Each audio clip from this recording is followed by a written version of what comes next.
Training for your next big race and not sure about your nutrition? Well, Precision Fuel and Hydration are sponsoring the show this month, and their free online planner has you covered. It calculates exactly how much carbs, sodium and fluid you need to smash your goals. Me and the team at Inside Running Podcast swear by the 90 gram resealable gel to have on our long runs. It's been a game changer for us. If you want to crush your race day strategy, hit the link in the show notes, try the planner and grab 15% off your first order with the code IR-SPRING2025. That's IR-SPRING2025. Hit the link, grab your discount and crush those goals. Now on to the episode.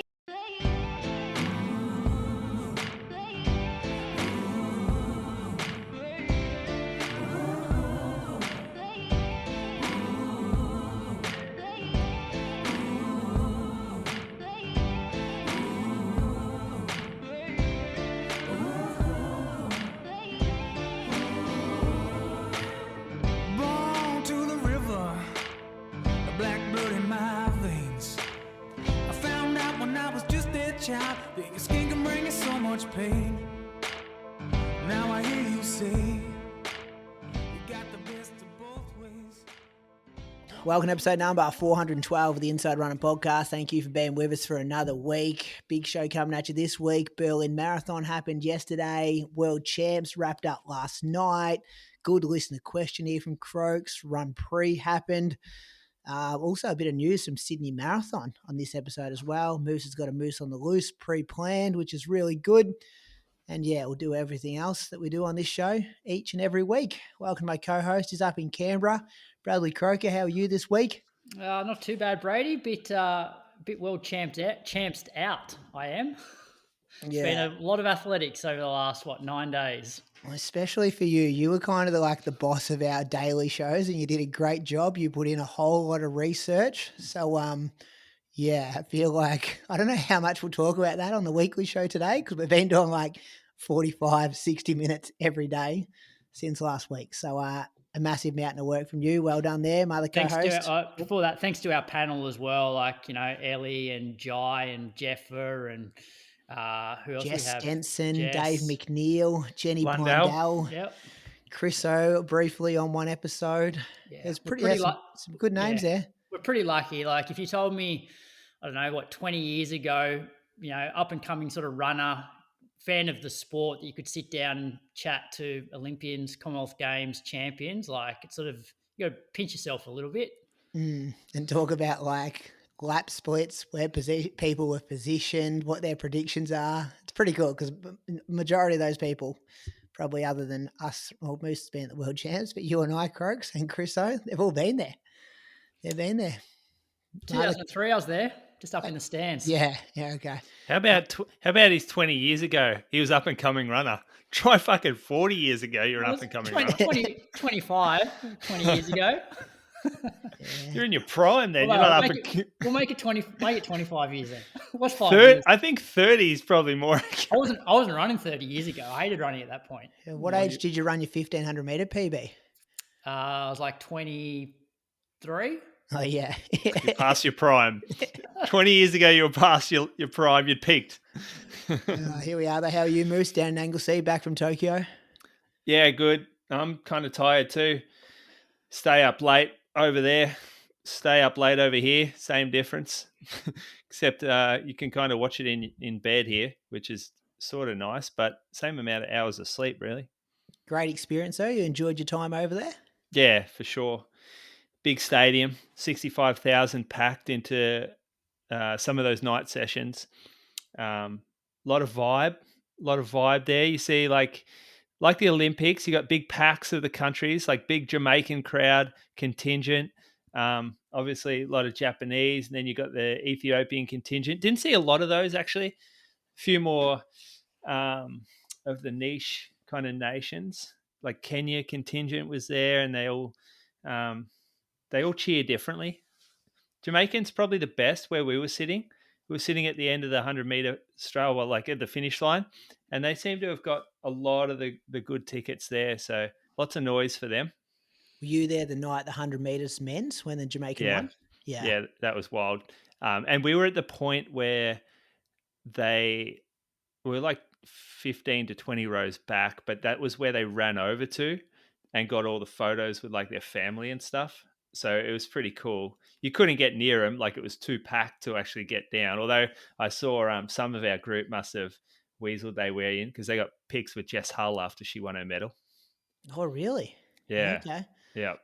And it was like pretty restrictive. Like, would have you? I guess the marathons on the road, you get pretty close to them, but like you couldn't get into any mixed zones or anything like that. You just have to get lucky that they're walking out of the stadium same time you are. What's a mix zone? Like, the mixed zone Media. where the With media the and media. stuff, Oh, like they'd go well, through the yeah. Mitch Dyer and stuff. No, so what was funny was that they sent them upstairs. I don't know whether you saw footage of that, but they had to go up like 4 or 5 flights of stairs before they hit the media area. Mm. And you should have seen the marathoners. They sent the marathoners straight upstairs, like not just like a nice, gentle uphill path or something, like fully constructed, very steep stairs. And just watching him try to come down was hilarious. But also, like, have some common sense. Is that the best idea? There must be two mix zones because I feel like those initial ones where they go upstairs are like the big national broadcasters. So like Channel 9 was there, whoever's covering in the US. And then it looked like Mitch was doing his interviews down underneath the Yeah. stadium, which would be more for like your podcasters and that sort of thing. That there was 2 mix zones, and that was the second bit. Like they would send them up first, and then they would have to go through that like whatever you call it, zone before they get shot out back into the back of the stadium. We did get a look at all those areas just on that tour that we did. Oh yeah, yeah. Because Channel 9 were kind of saying that they were the only Australians that had the rights to that first mix zone. And then, Okay. and because even I feel like the second one, whenever they were walking through there, they had like an Athletics Australia representative with them. Like, and then, yeah, I guess you choose where you stop and do kind of like group interviews and stuff as well, I reckon. Yeah, well, I watched some people walk up, sort of do the little loop they did without anyone stopping them, and then they just walk back down again. I'm like, oh, that's a bit harsh. Oh, they had to come back down Back and then down. go under into the next Yeah, mix yeah, zone. yeah. So Oh, it's like it's literally just this media zone perched up high that they have to sort of climb up. Everyone used the handrail because it was so steep, all the way up, do a little loop, all the way down, and then they can walk out the stadium, race again to pass that zone. Yeah, What cool. was the highlight moves photo with Clayton Young? Was that the highlight? He looked pretty happy in that photo. That was my highlight. Clayton, me and Clayton. He was just wandering around looking like a lost puppy. I reckon he'd gone there off his own bat. There was no ASICS handlers around him, no staff. I reckon the staff in the store had no idea who he was. And it seems like he just got like in an Uber from the stadium. We'll go to ASICS, we'll do our stuff now. And yeah, I feel like it was pretty cool because he obviously recognized that our group was sort of interested in running and we're asking him questions. And yeah, it was. And after you hassled him, he was probably wishing he did have a handler. Well, yeah, no, he actually said when I rocked up, he said, "Are you the bloke who come 39th at Doha?" I said, "That was me." He said, "That was a fantastic run that night. I was there watching it." And I thought it was going to be, weren't you the guy that interviewed my mate, Jared Ward? oh, yeah, Jared Ward, they're close. They're tight. They are.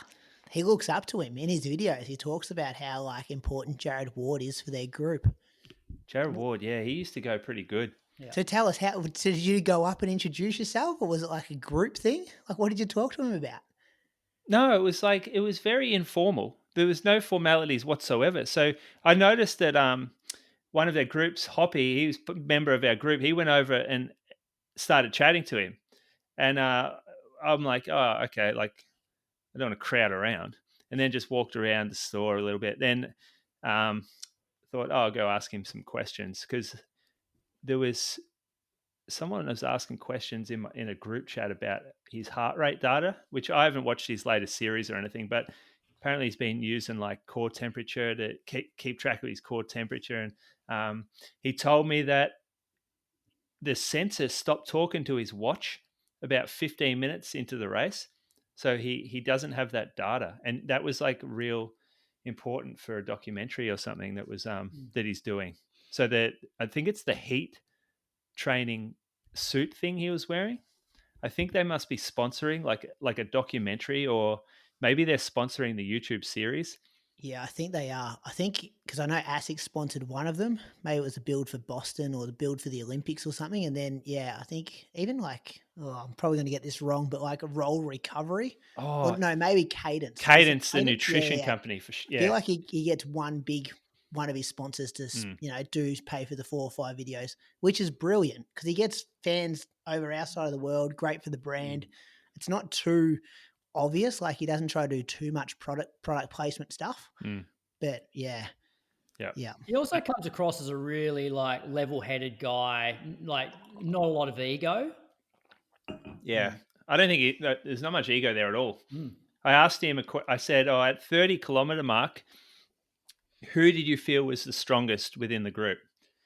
And he said the Italian that came third, Utana, is that his name? He said that guy just looked fresh. And at one point he came up to him and started talking about his YouTube series and telling him how much he liked it and everything. And it was at that point that he realized this guy's going all right today. Imagine that within the pack, just a bloke. And everyone was struggling. 30K. This guy was still looking around. And I remember we commented where we were watching from. We were out on course that day at like an ASICS kind of cafe. They'd taken over there and they brought in a lot of media and retailers and stuff. And we were watching on the screen and we're like, this guy with the do-rag hat thing on his head, he's the one who looks really good. He was the truffle of the pack, just yapping away. Just pest out there, just a real menace. The man with the best swagger. Remember him from Valencia Marathon? Yeah, the aviators on. Oh, yeah. Yeah. Yeah, he's gone. I was like, is that the same guy? I'd never heard of him before Valencia, and I hadn't really paid any attention to him until he was in the lead pack at World Champs. Yeah. So he you know what was cool though? Like we were there in the same areas as Sidious Mag. I think ASICS must have brought Sidious Mag over, and watching the social media girls that worked for them was insane. So I don't know if you noticed, but they were always the first ones to get something up on Instagram about the race. And it would always be like the best photo with the flashiest kind of graphics and everything. And they would do a big caption. And so we were sort of sitting behind them in the stands one night, and they had the photographers over there would send the photos up to a chick on her laptop who was just doing all this like photoshopping stuff. I don't know what it is, creating the post. And she would send that directly to the chick next to her, who was on their Instagram, just like typing up the captions, hitting send, next race, hitting send. Like, and it was just, they got there early, and they were, even as we were leaving the stadium, they were just sitting on their laptop punching it out. It was really impressive to watch. I wonder what their like revenue is, Sidious Mag, because they're what are they? They're podcasting, content creators, but then they've got like Mitch Dyer involved with them, and they're probably paying him to do stuff. Like they must have a pretty good budget if they've got people over there doing that for them. They had a lot of people there, a lot. Their videos is pretty good. Who's the old the 1500 meter guy? Red Jenkins. hair. Derek Jenkins. He's pretty good. And and Leah, is it what's her? Will Lear. No, his wife. Yeah, Aisha. Yeah. They kind of do a show together, which is pretty good as well. Yeah, they got quite a big staff. They must be pulling in. Maybe I got this wrong, but didn't they get a whole lot of like seed money? This could be. I might have to cut this. Like a huge like investment to say this is for your first 10 years or 5 years or whatever. Don't know. Yeah, I'm not sure. Yeah, that could. I also reckon like sponsorship in the US would be much bigger. Like if a shoe company is going to get involved over there with them, like it's going to be pretty decent amount of money, I'd imagine. Well, it was impressive to watch the system they had going on. They were smacking like those daily shows as well. Like straight onto the mic after the night sessions. It almost felt like that would be fun. They would have the similar vibe to what we did after World Cross, which would be pretty cool. Sitting down straight after you've just seen the event and then talking about it. Do you know what they probably weren't doing? Draining. They probably weren't having 100 beers like that afternoon. After just getting home from a massive storm. Yeah. I'm not sure it would be the same setup as what we pulled that night. Yeah. Anyway, let's talk about some training. How you going, Croaks? What's the latest? I've been doing a bit of cross training. So Monday was my first walk since having the scan. So I actually did this one in between the so I watched the men's marathon Monday morning, and then I had sort of like maybe half an hour or so before the Aussie steeplechasers were doing their heat. So jumped on the treadmill, did 5 by 5 minutes with 90 seconds sort of rest / walk in between, just at 12k an hour, so 5 minute Ks. I actually felt really, really good running. Like I haven't done much in at this point like 5 weeks, and normally if I take 5 weeks off, I feel garbage. My heart rate's super high. Whereas like my heart rate for this was like mid 140s, and mechanically felt quite good. And the only thing I can put it down to is probably just keeping up gym twice a week. So I did that. I didn't feel any sort of pain, any awareness with my calf and shin. So that was promising. And then later on, after I'd watched the steeple races, I jumped on the bike for 55 minutes. So that was Monday. Tuesday, I then tried to just up it a little bit and just do a continuous 30-minute run.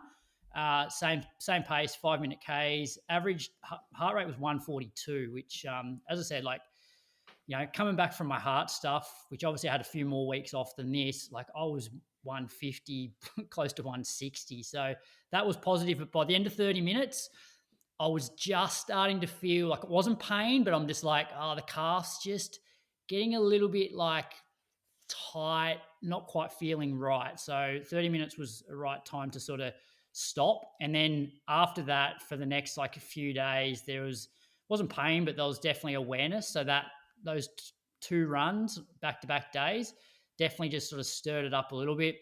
I did another 55 minutes on the bike that day, and also did gym in the afternoon before heading to the track for coaching. Wednesday, I did a bike ride, 65 minutes, including like a ramp test. So like you'd have a bit of a warm up, and then every minute the resistance increases, and it sort of can give you a rough idea of sort of where your, I guess, threshold is. Like I didn't completely like rinse myself. Plus I was starting to get a bit of a sore knee. I haven't ridden for, I don't know, like a couple of years. And then like bike setup's probably not 100% correct. So I'd ridden 4 days in a row. So by the end of the 65 minutes, my, actually it was more my VMO. So like the medial quad muscle was just starting to get a little bit overworked. So that was Wednesday. Took Thursday off. Just did gym on Friday, and then yesterday morning, so Sunday, I rode 60 minutes in the morning, just at a consistent sort of wattage, and had like a pack of bots around me to basically maintain that consistent pace. So I didn't mind doing that. And then in the afternoon, I did 5 by 5 minutes with 1 minute rest in between, and calf felt pretty good. So that was my week. So 3 runs, 4 bike rides, and 2 gym sessions. So, good. About 10 hours of podcasting. And 10 hours of podcasting, yeah. So sort of in this real weird spot at the moment where I'm still really motivated and keen to get super fit, but it appears I can't nail myself on the bike because I haven't done enough of it, and I'm not, I'll just injure myself if I go too crazy. And I still feel like my calf's just not ready to start running properly. So I'm going to try and get some treatment again tomorrow, and then just slowly build things up. So I took today off. I might try and do like a couple of 2 to 3 10-minute reps tomorrow, as opposed to 30 minutes continuous, and then just go from there. But it's pretty frustrating. It's bloody 6 weeks, and according to a scan, there's nothing wrong with it. And when you say treatment, do you mean like masseuse or physio? Yeah, so I'm going to go see Jimmy Barker, so soft tissue. So get him to do like a pretty thorough assessment in terms of, okay, now that we know that there's no muscle and no bone, if it's potentially like back and nerve related, really work through I guess, the corresponding part of my back that, correlates to where that calf would be cramping up. Yeah, good. How are you enjoying Swift? No, I'm not on Zwift. I'm on the free one. Oh, well, what? Oh, Just right. just because I don't plan on riding full time. Like for me, I do actually plan on using riding as a cross training tool moving forward, but it would be like 3 rides of 45 minutes a week sort of thing. And I just can't justify at the moment paying like $300 a year for a Zwift membership for 3 easy 45-minute rides. So I'm enjoying it though. Like you just get on there, you got the computer screen set up, and the one yesterday, you could. I had it set at basically 2.8 watts per kilo of body weight, and it's just you just maintain this rhythm, and the Peloton maintains that same effort. So it was actually a really good tool for me, because what tends to happen is when we hit a hill, I tend to keep pedaling pretty hard and gassing myself. Whereas when you've got this pack to follow, it sort of teaches you how you need to like slow down and maintain effort, not sort of pace. So yeah, They're real bots. They're other people or not? No, Are they real bots? They're just bots. Well, Bots are bots, mate. I thought you wrote. You can ride it. So they're real people avatars. There's heaps of different settings in the app. So there's ones where you can go and race people. There's other ones where you can just go on a particular course and just free ride, and there'll be other people on that where they'll either go past you or you'll go past them depending on the pace. There's a workout section where you can basically pick a certain workout you want to do, whether it's threshold reps or VO2 reps. And then there's this other one where, like the one I did yesterday, where you'll have a Peloton with you at a particular effort, and you just go for as long as you want. So you pick the bots. Pick the bots. It's better than sitting on the couch. I'm enjoying it more than doing nothing. Not as enjoyable as being out running though. No, you listen to the daily episodes when you weren't on them. Yeah, there weren't many of them though. No.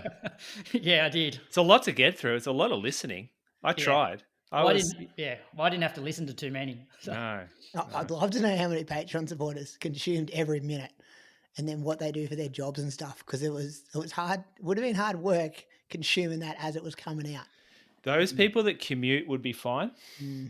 I could have done it if I was in the van driving to work every day. But whether it was you kind of watch the race. I'm not sure I want to listen to 45 minutes of commentary on the race afterwards. Yeah. The breakdown of every 100 meters, Moose. Yeah. Crokes and Jeffer, you get those two going. Yeah, I know. They get going like this one was 0.2 seconds slower than that last 50 meters. Yeah. We've got a year off next year because there's only Commonwealth Games. I don't think we'll be doing daily shows for Com Games. Nah, we'll do it for Com Games. There's hardly any events. There's no marathon. It might be easy. Just do it for 3 days. Crokes will do it.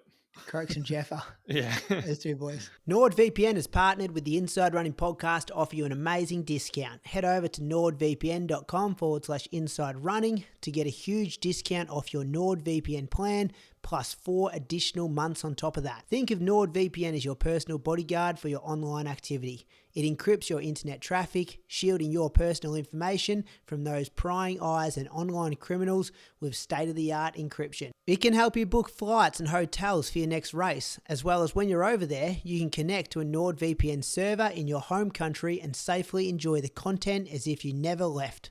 Wherever you travel, it's perfect if you want to follow local Aussie sport. With NordVPN, you can access all your streaming services from back home. Don't forget, there is literally no risk with your 30-day money-back guarantee. Give it a try, and if you like it, great. If you don't, they'll issue a full refund, and you can pretend the entire situation never even happened. Check out our link, nordvpn.com/inside running, to get your subscription started today. You can also find the information in the episode description and the link in our social media bio. What have you been doing, Moose? You getting fit? I started running again. But last time, this flexor longus thing was stopping me from running and surfing, doing anything really. Even it used to hurt when I was on the bike a little bit. So I gave it the real spell. So I started running again after we got to Tokyo. I jumped on the treadmill at the gym just after I did a workout. So I did a gym workout, and then I thought, let's just test this thing out 15 minutes, and didn't feel it. And I was pretty happy about that. So I jumped off. I thought, don't push it. The next day I went out for a jog by myself, actually. We had some spare time. Now, this was at 11 a.m. This was after the men's marathon. And yeah, like I fucked this one up big time, boys. Like we're out at the at watching at the race, and there was like a spot where you could watch the athletes 4 times on course. So I wanted to see the Aussie boys out there and see what was going on sort of up close. So there was a point though where you had to make a decision whether you would go to the stadium or whether you would stay out and like see them for the last time. And I decided to stay out and see them for the last time. Now, I also thought in my head, there's no way we could have a finish as good as what we did in the women's, because we were in the stadium for that, and that was epic. And I thought, nah, we'll be good. Like there'll be a breakaway, whatever, it'll be boring. And then as we're watching and watching and watching, and I thought, oh no, this could be all time. And then they're getting to it, and there was like 4 of them coming into the stadium almost, or just going up this hill near the stadium. And yeah, really, really blew it. It would have been pretty nice. And some of the guys at went back, and we messaged them and we were like, did you make it? They said, yep, greatest thing we ever seen in our lives. Like, I'll just pretend I didn't read that. Any marathon ever. Pretend I didn't see that message. So yeah, I went out, jogged along this little canal. I mean, Tokyo sucks for jogging. It's really awful. This was a spot that Ali and I ran back in 2019. We did like a longer run. It runs along here. The trees that go over this canal are cherry blossoms. So it's a famous place when they bloom. It's not that famous when they don't. And when I was out there, it was even like, they just don't quite get it, the Japanese. Like if you make there's a really nice section of path and went for 200 meters, and they put steel bollards. And then to get across the road, you had to go over like a pedestrian, like footbridge upstairs and everything. So it wasn't the nicest run, but it was bloody hot. But like I thought at 2K, gee, I've kept some fitness after this marathon. And then like at 6K, I'm like, whoa, this is really, really hard. I went up a hill towards the end too, running super slow. Humidity was up there. I don't know what Medio Pace said for that. Said plus 9.3.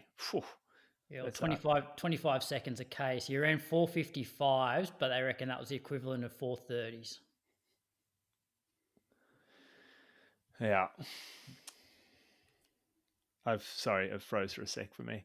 Next morning, went out for a jog, went up to Yoyogi, which is probably the best place to run in Tokyo, but it was this blockage, like they're doing works there, so you can't get a good loop in. That dirt loop around the outside, non-existent. And then even that 1K loop that used to rip around in the middle, blocked. So you have to go through. It was average again. Bit hotter though.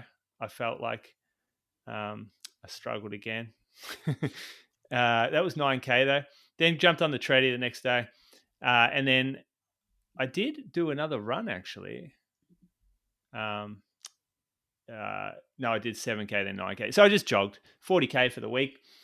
Went out for 12K yesterday down at we did a long run actually. It was what do we call it? The last long run, because we ran into some licensing issue, boys, with, called it what was it meant to be called? We called it the Melbourne Marathon Last Long Run. Can't be doing that shit. So then I thought I would call it the last marathon in Melbourne or something. And we're down to the last long run. It's gone. Last long run, got pulled up on that.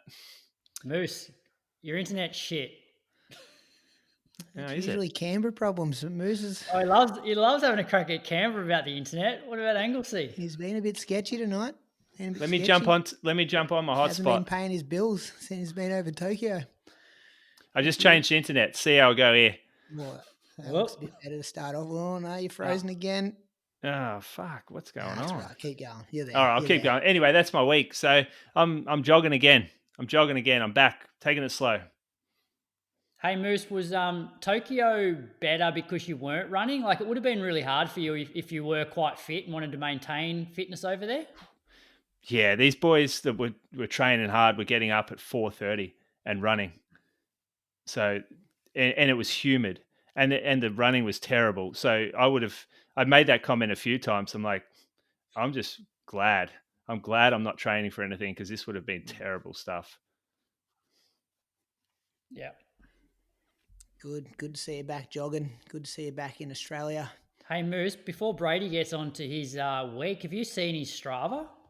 I need a diagnosis, boys. There's 2 days where there's no run, yesterday and today.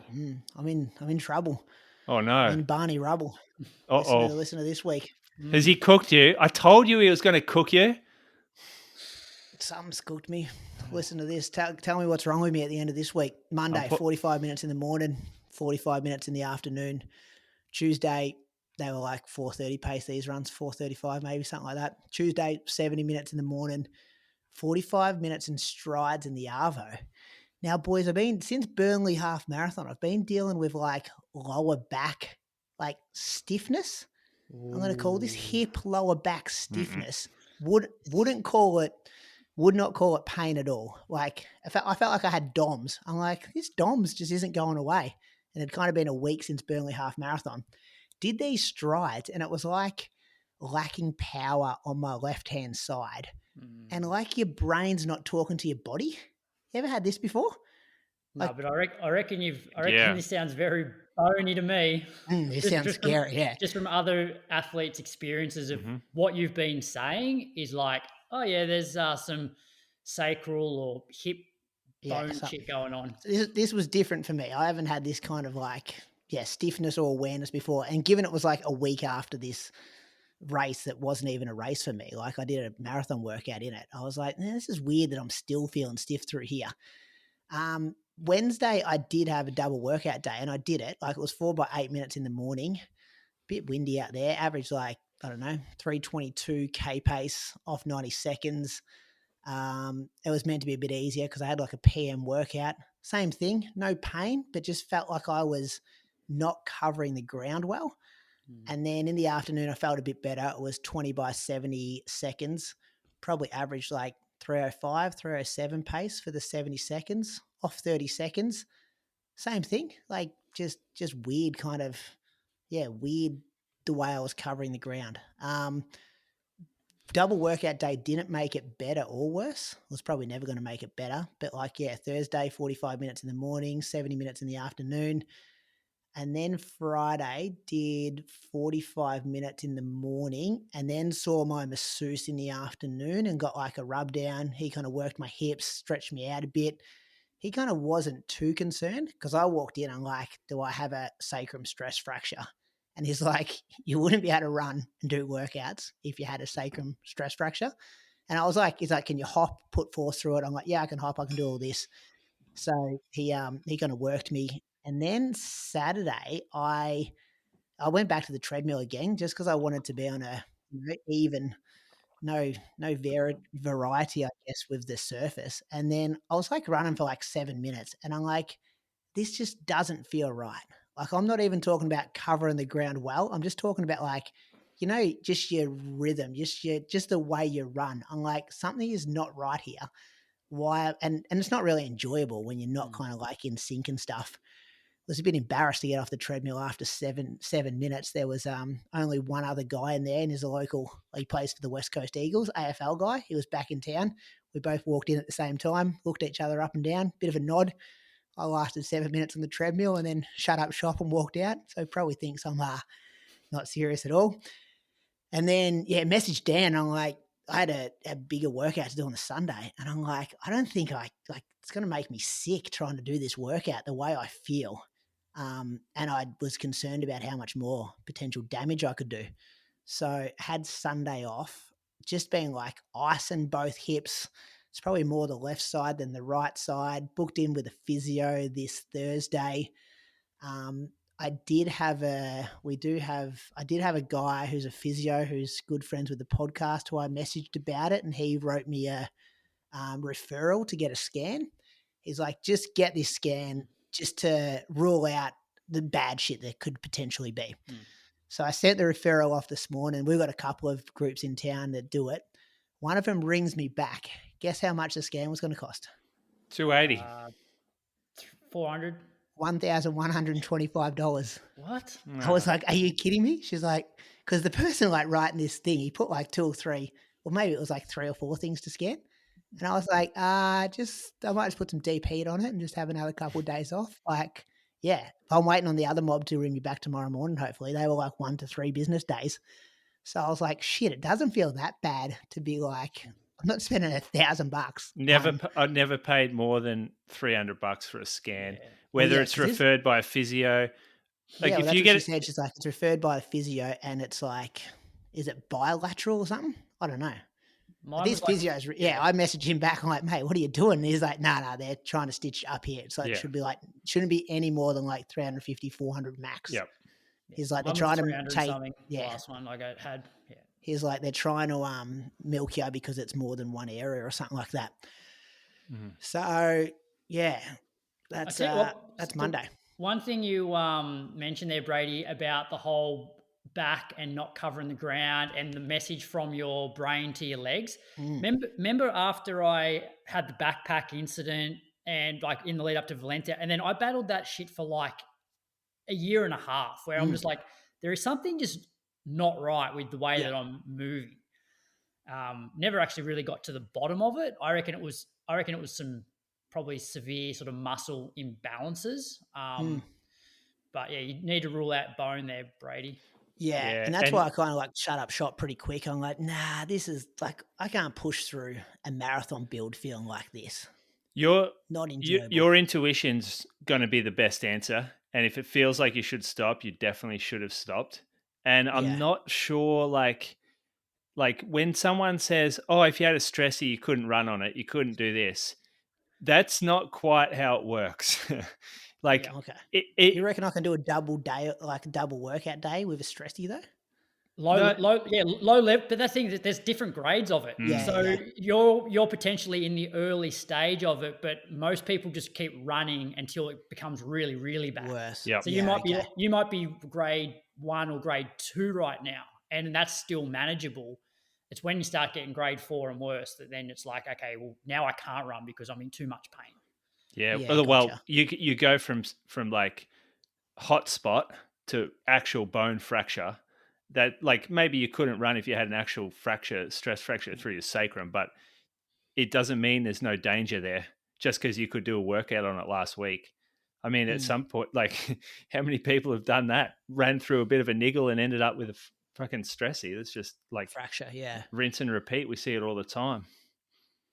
Yeah. So that's 2 days off it, and it feels like better like walking around the house and stuff, but I haven't ran on it since. But yeah, I'll see the physio Thursday. Yeah, but shit, Thursday. So I'm like, Brady, running means so much to you. The way that my brain operates is I would have been calling fucking Shepparton. I would have been calling Bendigo. I would have been trying to get the first bloody scan appointment possible. And then I would have been down there getting it. Because you're going to sit through like 3 days of not knowing what's going on. It's going to do your head in. And that's only to see the physio. That's not even the scan. Maybe they call you back in 1 to 3 business days. They don't get you in for 2 weeks. Yeah, okay. So you reckon try get that scan. That's what this one physio said to me. Is like, you could drive to my town and get it done. We'll get it done for like 350, 400. Yeah, today or tomorrow. I'd call around. Like, obviously the first appointment you get, you go, yep, I'll take it. But then you call around and you always just cancel the one that you first booked. Well, that's what I did with the 2 inquiries in town this morning. Like, just sent it to both of them, and I was like, okay, let's see how we go here. Because the physio was more, because obviously this other guy's a physio, but I wanted to see my local physio just to be able to, I don't know, describe the symptoms to him, see if he can. But I don't know. Do they do it? Like, this is all a new world. Do they do like tests and stuff on you to rule stuff out in clinic? They can do, yeah, for sure. This other guy was just over Messenger, and it was really good that he did that for me on a weekend. You know, though, if you're how you feeling though? I feel all right. Mentally, just because, Moose and I, we're used to being basically on the sidelines. you're describing my normal Saturday at the moment. but you haven't missed a beat for friggin' since we started this podcast. Yeah, well, I'm also grateful. I'm grateful that I haven't missed a beat for so long, and I'm like, it's kind of not fair, I guess, but it's like there's probably always something coming, and I'm also like, I just knew I had to back off. Like as you said, I'm like, I was running along, and I'm like, doesn't feel right. So it's like, it's not like I'm sitting here going like, oh, I'm annoyed because I'm being soft, or I'm annoyed. Like I don't think I had another option. It was just not. I couldn't maintain jogging through those kind of days. And I got Valencia in potentially 11 weeks, 10 weeks. But I'm like, I've been to Valencia before. And if I have to miss Valencia, like everything I've booked is like fully refundable. I'm not absolutely it's not like I'm, Andy Buchanan pulling out of the world champs or anything like that. So we'll just see how you go. See how you go before you have to start worrying about that stuff. Oh yeah, I'm not going to be cancelling it tomorrow. But we'll see. And then I started Googling it and stuff, put in the chat GPT, and you just like, I'm on Reddit forums. I'm like, left hip pain. People are like, I was out for 6 years and stuff. I'm like, shit. Like, I'm thinking put a bit of deep heat on it and have 3 days off. It's worked for you in the past. Anytime you have had like the smallest niggle, it's cleared up real quick. But this one feels different, Croaks. Yeah. This one feels like just, as I said, I thought it was DOMS, and I'm like, why have I got DOMS 2 weeks after? And like in a different area, like that lower back. And it felt like the first few days it was moving around. Like sometimes it'd be middle of the spine, and other times it'd be more left in the hip. And they have look, I guess, it's not unsurprising, I suppose. Like there have been a lot of changes for you over the last few months in terms of just, your workouts and, running marathons at like a pretty solid effort, which you've never really done in the past as a training session, and then backed it up a couple of days later with sessions and double sessions you've never done. So there's a lot of, and if you speak to any physio, the biggest risk of injury is really if you make changes to something, that often is the reason for injuries occurring. Even like the Sydney course, like that was like 300 meters of hills. Like I haven't even done a hilly long run in Bendigo since like pre-Ballarat, which was like, March. So a lot of warning signs. We'll like imagine, like if you go, we're sort of making a good case for this stressy. Yeah, we'll see. Nah, it can't be a stress. I keep saying it can't be a stressy, but I also don't have any history of having stressies, so I'm like, why? Yeah. So anyway, you got me worried now, boys. Do you want to ride with me in the bots on Sunday? Get on the bots. Oh yeah. As I said, I could go out and run a marathon tomorrow in 2 hours 25. That's the way I feel. I'm just being super cautious that I'm like, well, that's the way I'm spinning it. But yeah, we'll see, fellas. What else can you tell me about stressies? 122K for the week still. Well, I've never had one either, Brady. I can't tell you anything about stressies. No, I never had one. Have you had one, Moose? I had one in my knee, but it was just from... Shit, I don't want to be the first guy with a stressy on the show.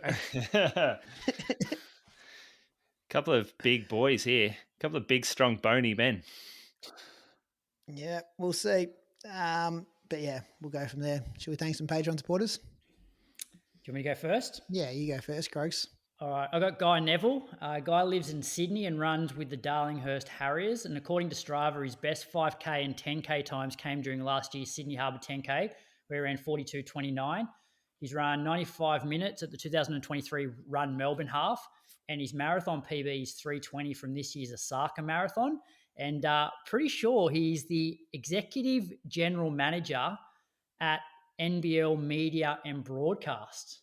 Oh, there we go. It's like basketball. Yeah, basketball. NBL basketball, yeah. It's just kicked off too, the NBL. Yep. It's back. Interesting, yeah. Need to get the Canberra Cannons back. Big job. Thank you, guys. Geelong Supercats. Geelong Supercats were the team back then. Bendigo Braves, do they ever play NBL? Do we know? Oh, Ballarat Miners used to be a team. Yeah. Is that NBL team? No, they're the level under. It's a league below, I think, they're like Bruce. it used to be like Siebel, I think it was. Who Yeah. did you say, Brady? Bendigo Braves, but the women, the girls' Bendigo team were pretty good. Bendigo Spirit, I think they play like WNBL. Yeah, North Melbourne Giants. Remember North Melbourne Giants? No, was that a team? Melbourne Tigers, I remember.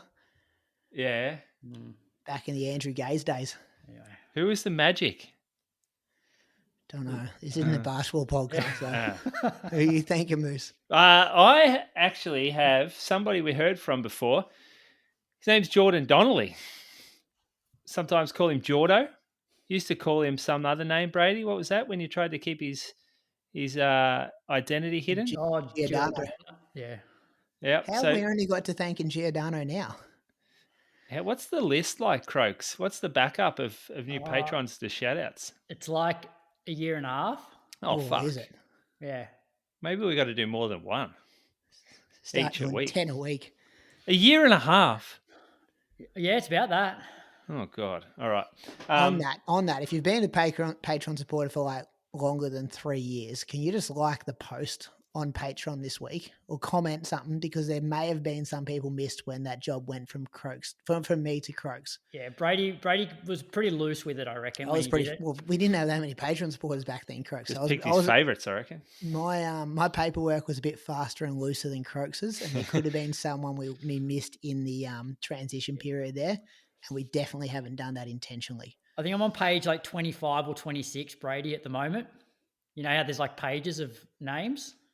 Not really, but that might be why I was loose with my. You could be thanking people that aren't patrons anymore, Croaks. Yeah, no, I keep an eye on that as well. You keep an eye on that. Don't worry about that. Anyway, Jordo, we call him Mr. Worldwide. The bloke travels like you would not believe. He goes from England to Spain he loves Vietnam. He's in China a lot. Recently been in Japan. Got around to Norway this year. He came to Australia. He stayed at my house, actually. Took him on a few runs around here. No good on hills, Jordo. He'll have to work on that. He's got a new job coming up. He used to live in Zurich, working for On when he was the Athlete Innovation Senior Lead, which essentially meant that he was he would liaise with the athletes to work out what they want and how to make them better using products from On. Something like that anyway. Just started working for Nike now. Previously spent a lot of time at Puma and Adidas. So he's been around the block. He's been with all the brands, lived in Germany there with Puma and Adi. He also used to run a bit too. 149 for 800. Good 800 time. 348 for 15. 14.53 for 5K. 31.46 for 10. And 69.32 at last year's Valencia half. And it's a good hunting ground for him there because he ran 2:28 the year before at the 2023 Valencia Marathon. Boys, he's in with the Almgren camp. Andreas Almgren has a number of coaches, and Jordo is one of them. So he was there dapping up Almgren as he ran past with his medal. So big success there. He's coached a number of athletes over the years and still plays a part in many of the top competitors on the circuit.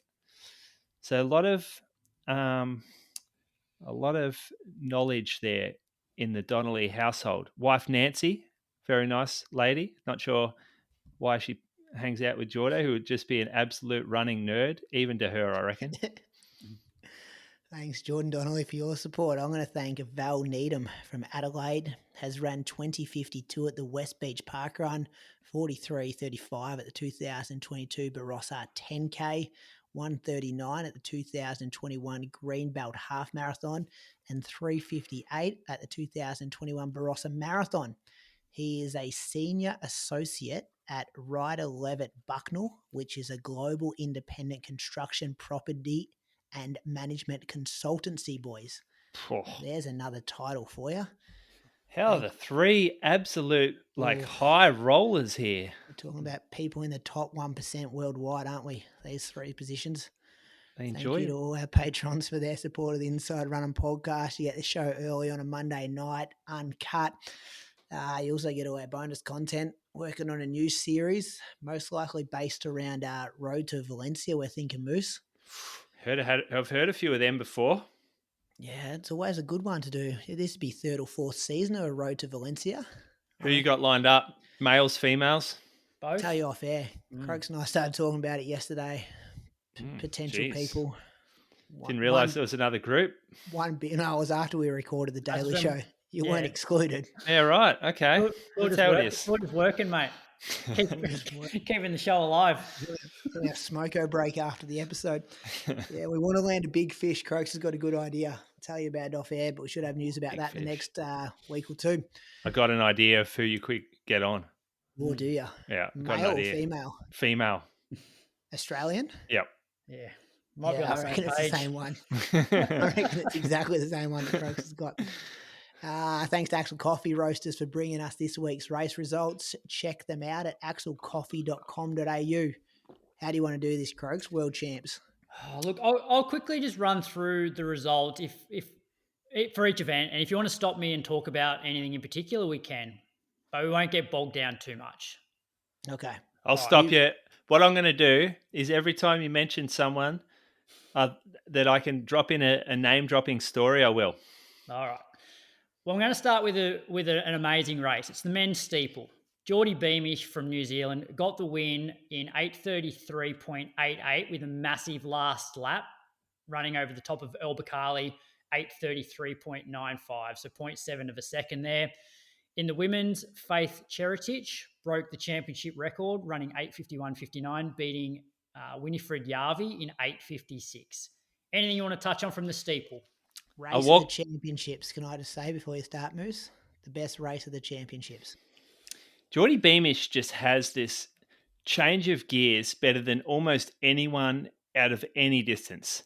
The way that he can go, like he can sprint off a fast pace or a slow pace, and he can cover that last 50 meters quicker than anybody else on the circuit. And that's why he wins races. And looks so good. Like for years and years, we've always spoken about like how good the Africans move. But when he's at full flight, like he's just as good. He just needs to imagine him healthy for a long period of time. It'd be hard to imagine him getting beaten because he's on and off with injuries so regularly. It's a bit of a shame. Well, even this year, like he didn't race from pretty much July through to the championships, and he was injured earlier in the year. So yeah, incredible. Yep. Did walk past Bakkali in the lobby of a hotel. Very, very tall guy. Like, I'm not sure the exact stats, but he's the kind of bloke you look up at, and I'm like, at the start, I'm like some sort of javelin thrower or something. That's how big he looks like. And rare to see him beaten too. Didn't pick that. He's normally the lock at the start when you look at the gambling and you go, Bakkali, lock, load up. He was pretty shattered at the finish line, punching himself in the head, crying. Yeah. If he had his time over again, he wouldn't have let it be an 8:33 race. He did. He was just hanging at the back, wasn't he? Yeah. All right, 1,500 metre women's. Faith Kipyegon, pretty dominant here, 352.15. Beat Ewoi from Kenya as well. She was 354.92, took like 5 seconds off her PB, and ran over the top of Jess Hull late in that race. Jess was third in 355.16. In the men's, Isaac Nader from Portugal, he got the win in 334.10, beating Jake Waitman by 0.02 of a second. So Jake ran 334.12 and Reynold Chariot was third in 334.25. And to discuss, it really is the marquee event of the championships for anyone who's not into the full sprinting. Everyone just looks forward to the 15, don't they? There's just so much drama. The athletes are kind of rock stars. There's a lot of personality. You've got a lot of Western countries, not just African countries. So it's very dynamic racing. out there, both the men's and the women's. Yeah, it's really very global. Mm. So Ewoi, for me, though, was a bit of a surprise. Never really heard of her. Did some research for the Daily Shows that found out she was in the NCAA system and now is part of that Puma elite squad in North Carolina.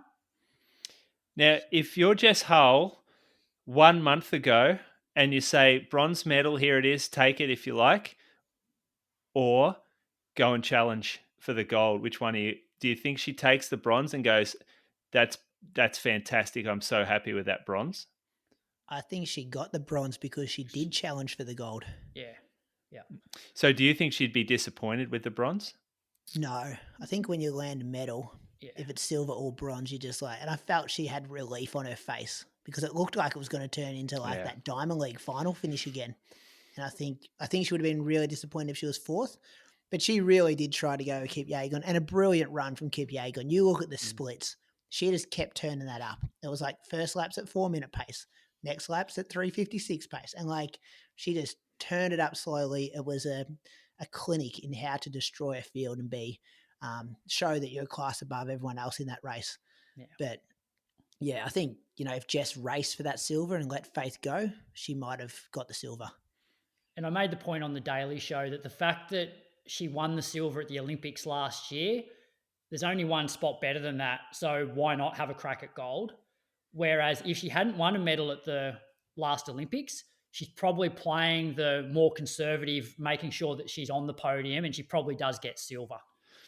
I didn't listen to most of the dailies, Croaks, but did you issue some sort of apology after the words you had about her earlier, like calling her your daughter or whatever it was?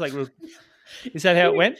His move's just making stuff up again. Are you happy with her now, Croaks, or are you still disappointed with her? I've always been happy with her. I was just surprised with how aggressive she was in the first part of the season, and I was hoping that she would maybe dial it back a little bit for the championship, which she was still very aggressive, and it probably cost her the silver. But she had an amazing championship. It's the first time Australia's ever medalled in that 1,500 metres, isn't it? At the World Champs. Men's or women's, Yeah. Too disappointed with that. But they did, look, that's a stat. These events started in 1983, right? So we didn't get Herb Elliott having a crack, Landy in the mile, Ron Clark, all these sort of athletes that we've had in the past. Yeah, okay. So the World Champs stats, they're not quite Olympic stats. Like we've had golds in the Olympics. So what, they've been going for 40 years, but they're only every 2 years. So there's been 20 editions. Yeah, it's easy to forget the Olympics. Yeah. All right, 800s. So I'll give a bit of a recap through the rounds here because we hadn't spoken about 800s at all last week. So in the women's 800, all three Aussies progressed to the semis. So Jess fell about 200 metres into the race. So she got up, finished it in last, 2 minutes 13, but was reinstated. Then in the semi-finals, Jess ran an Australian record of 157.15 to make it through to the final. Unfortunately, the other two girls didn't quite make the final, but were there or thereabouts. And then in the final, Lillian Adira, who nobody knows a lot about, from Kenya, she ran 154.62, which was a championship record and the number 7th fastest of all time. Georgia Hunter-Bell second, 154.9, beating her training partner, Keely Hodgkinson, who ran 154.91. Jess was 8th in 157.3. So another very consistent run, given, it was only 0.15 off the Australian record that she ran, and this was her 6th race of the championship. Super quick, 55 through 400, and Jess was, never really in the race because it was just so fast. So that was the women's. In the men's, this is probably I suppose, and the men's 1500 from an Australian point of view, were probably the two disappointing events for us. No Aussies progressed past the first round. And in the final, it was very much like a Diamond League style race, super fast. Gun to tape from Wanyonyi, 141.86, championship record. Sajadi second, 142.9, and Arop third, 141.95. This was awesome, this race. Like, I watched this and it was exciting. And I didn't have anyone that I was supporting within the field. It was sort of one of the ones that I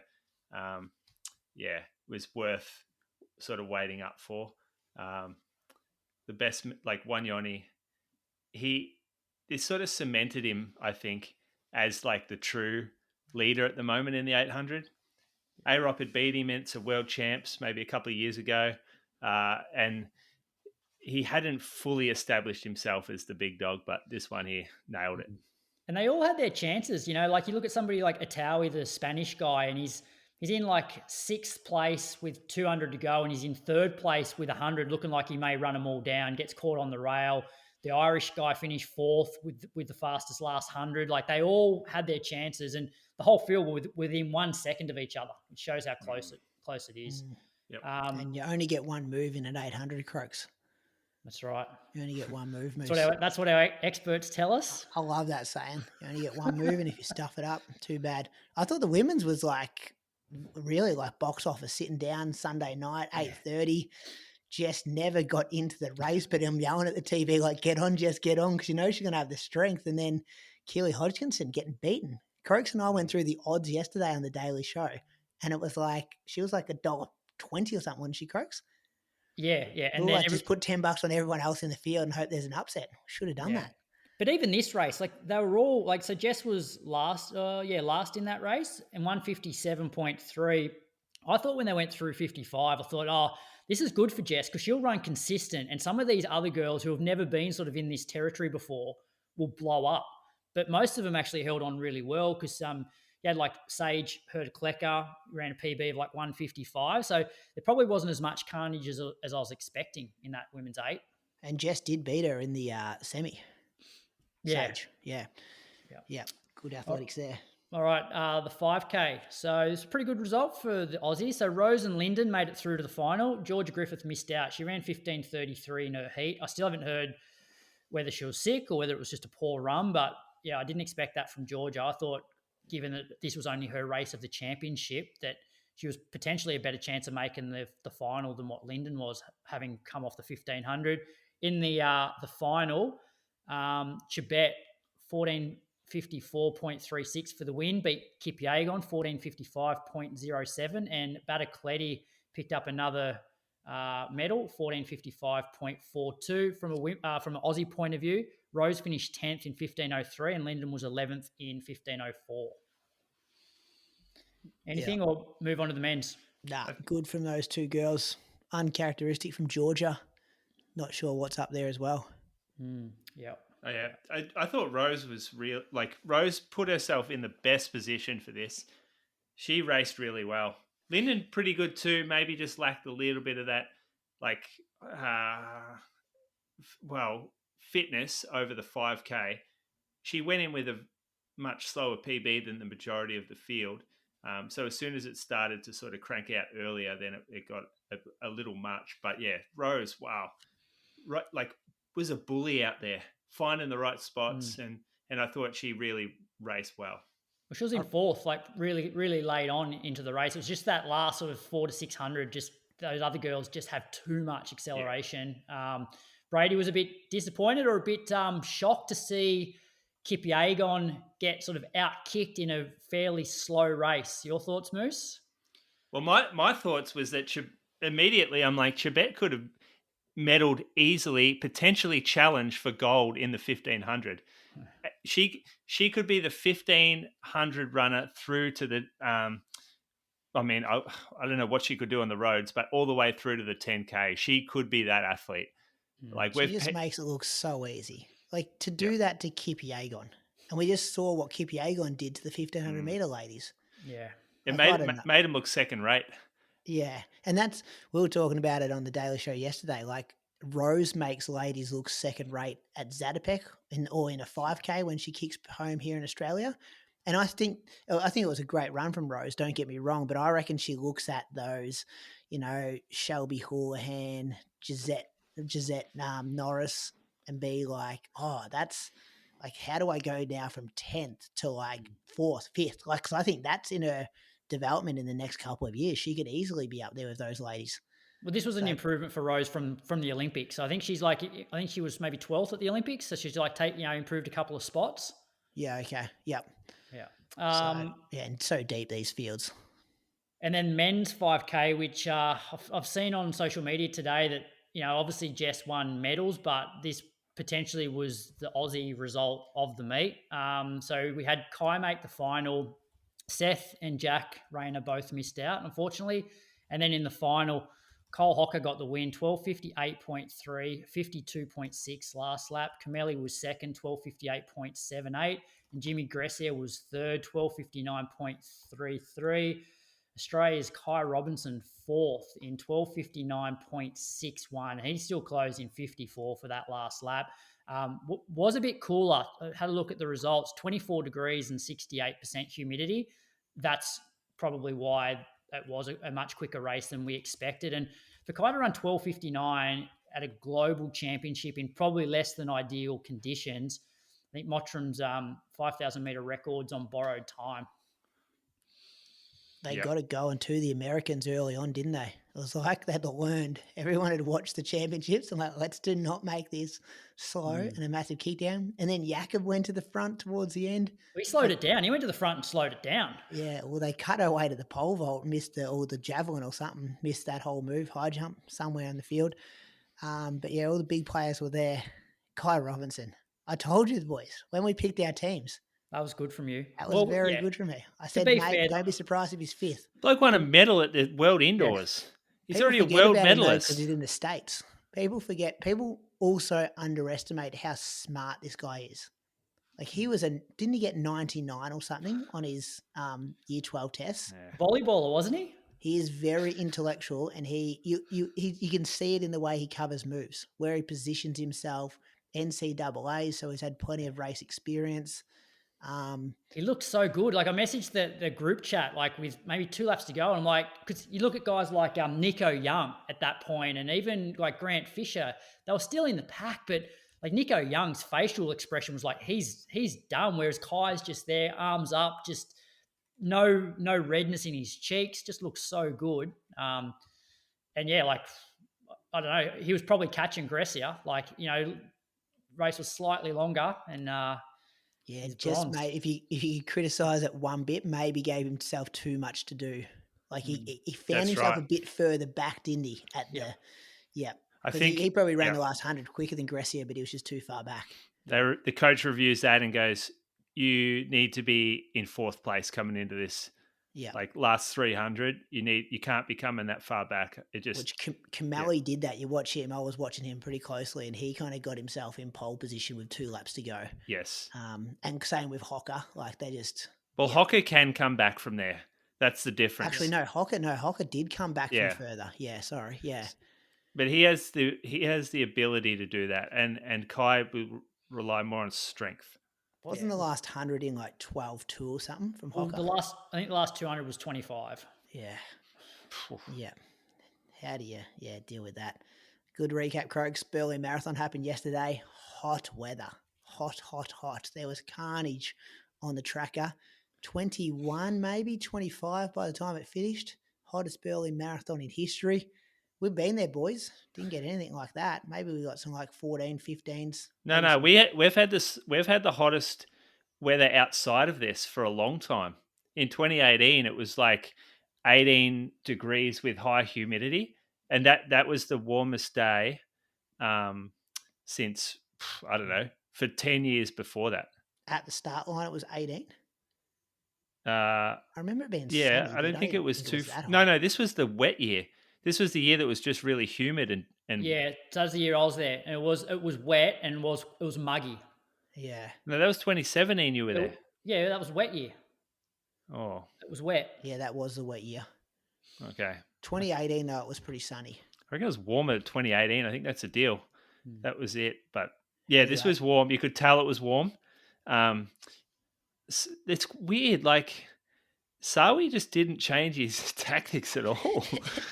To his credit, he actually 60-16. He actually held on fairly well. Like given the way that everybody else blew up, like for him to only positive split by less than 2 minutes is actually pretty good running when you've gone through half in 60-16. I know, and that scares me. Like even though you're seeing, like the commentators are like, "Oh, he's run a 2:56, a 2:57. He's really blown."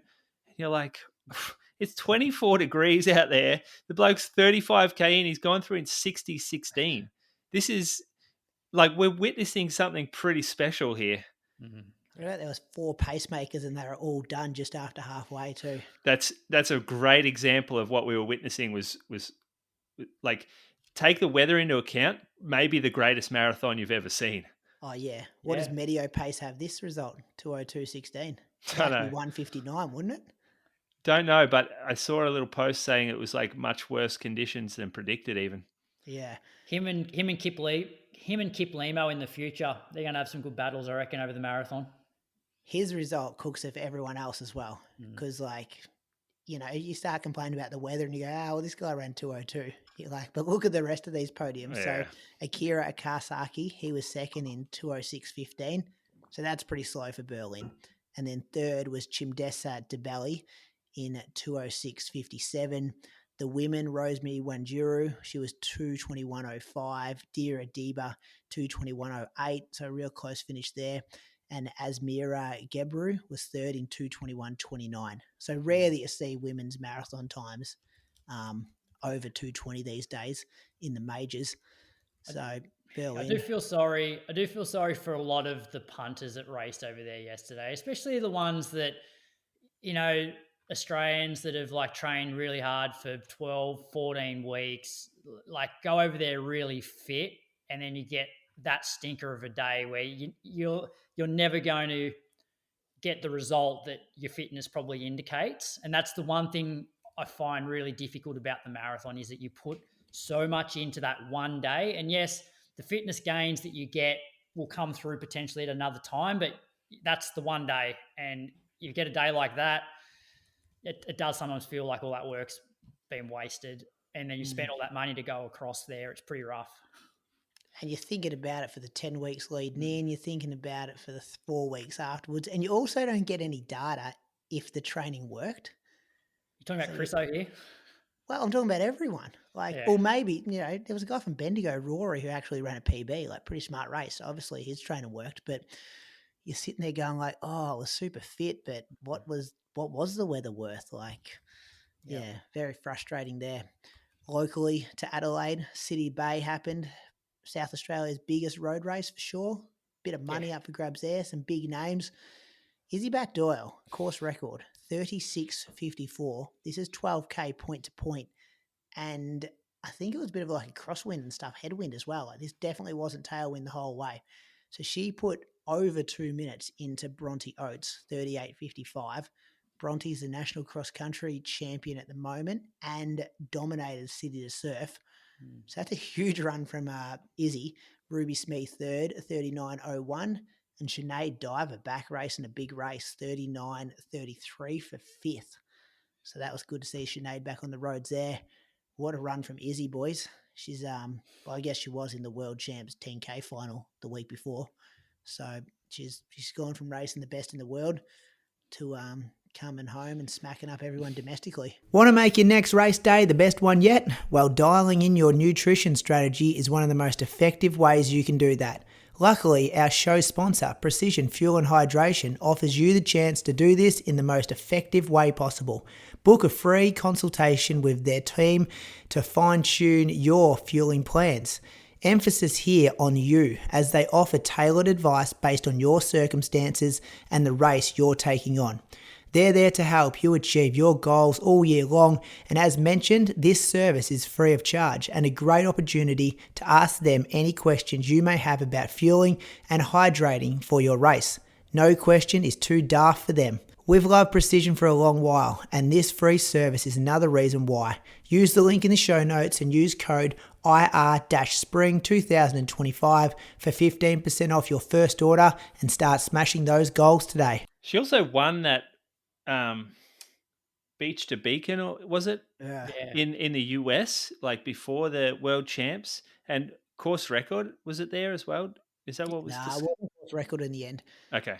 But she ran that really fast, Spain 10K road race too. That was downhill, wasn't it?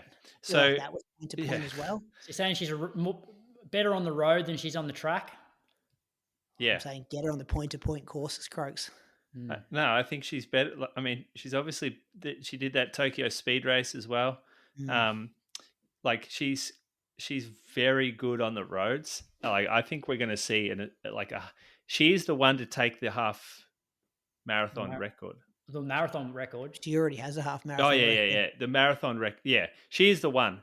She's in a different level. Like Sinead Diver's sort of come back here, and she's got a lot's happened since she ran last. And back then, she probably would have backed herself to take Izzy over 12K, and now we sort of look and go, it's 2 minutes 40 that the difference between those two. So I think Izzy averaged 3:04s, was it, for the 12K? Yeah, be about that. Yep, so 30-40. Like it is a downhill sort of course, but I don't believe conditions were great yesterday.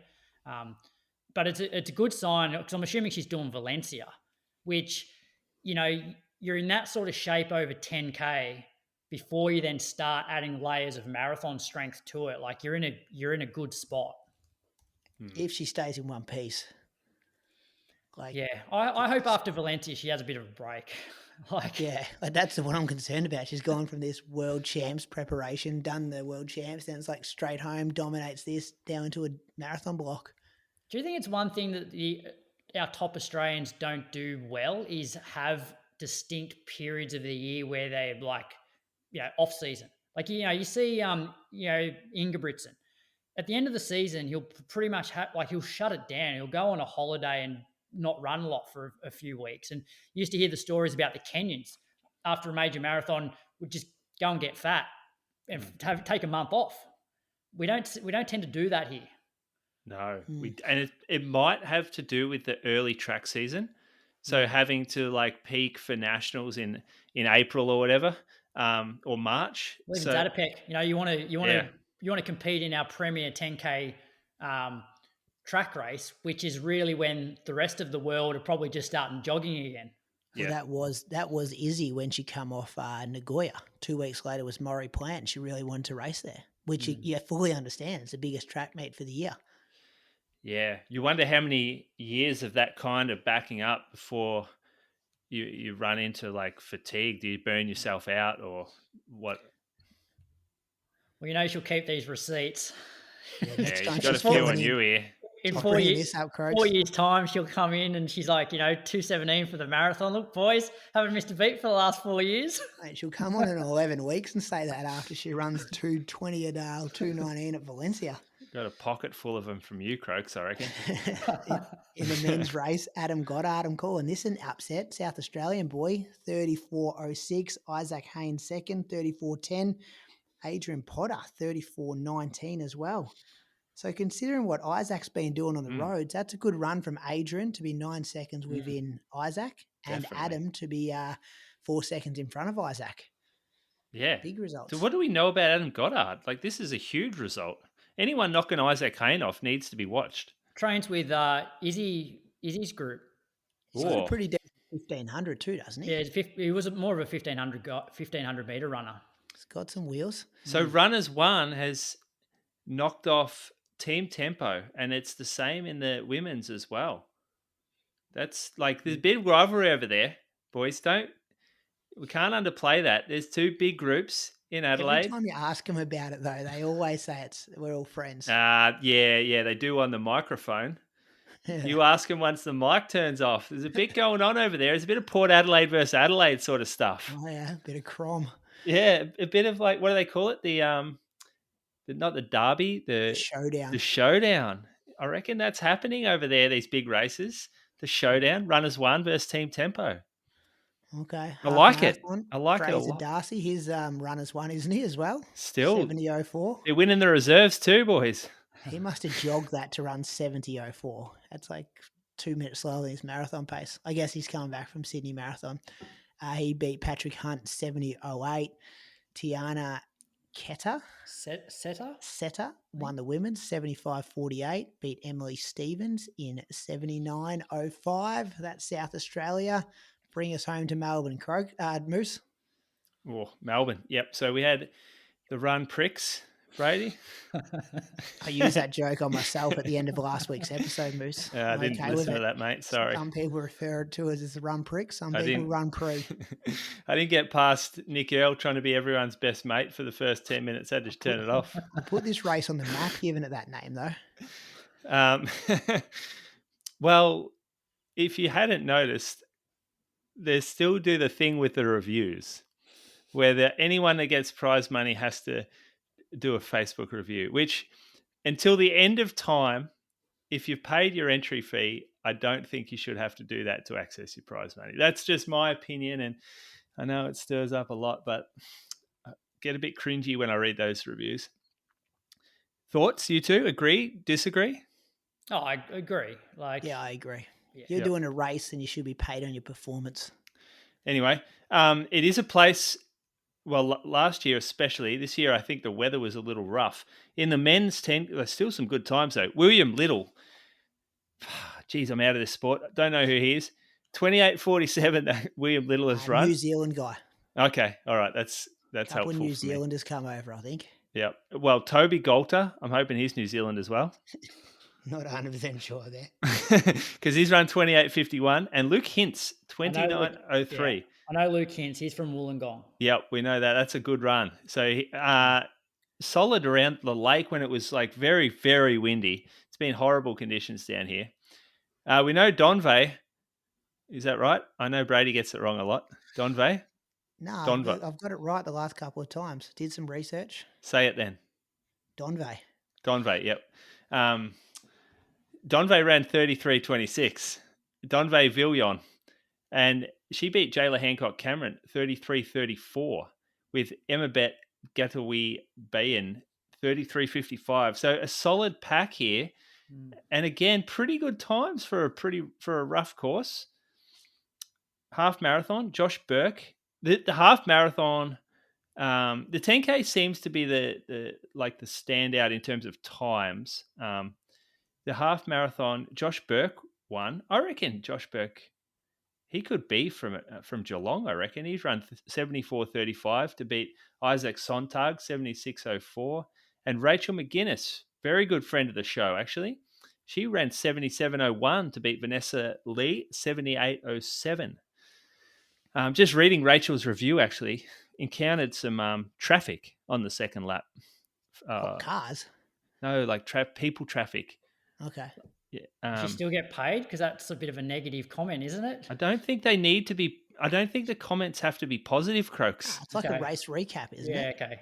Yeah, settle down, mate. Don't get us in strife. We've been through this before. But you want to hear what the winners of how they're recapping their races. Well, maybe this is the reason why they should have to do a review before getting their prize money, because the event can improve as a result. Feedback. You know what, though? It could be a feedback email, perhaps. Storytelling's important, Moose. Yeah, well, that's why we're here, isn't it? It is. I tell a lot of stories about Croaks. We want to hear stories from elite athletes winning races. The tan relays were on too. Last event of the year. Western A's, they got the win, and that absolutely secures their title. 68:43. They beat Ballarat 69:55 with Melbourne Uni, a resurgence for Melbourne Uni this year, 70:04. Fastest times, Alexander Cameron Smith ran 10:53, Luke Shaw 10:55, and Ben Chamberlain and Nathan C 11:02. In the women, Sandringham won. They ran 67:16. They were a runner less, by the way. They didn't run faster than the gents. They beat Box Hill 69:39. Western A is third, 70:52. Bianca Puglisi ran 12:34. Mia Jade Gray 12:51, and Imogen Baker 12:53. That's XCR for the year. You guys were a little bit quieter this year on the old AV winter season chat. I wonder why. I think I've got a sacrum stress fracture from doing the last round I did. Brady. This is where we're at though. Like, so the season is over. You go to the ladders and they still haven't been updated. Like, it's Monday night. This was Saturday morning. If they want to, because the people rock up and do this, if they want to be a serious sporting league, when would that happen in any other sport where they just take 2 days to upload the ladders?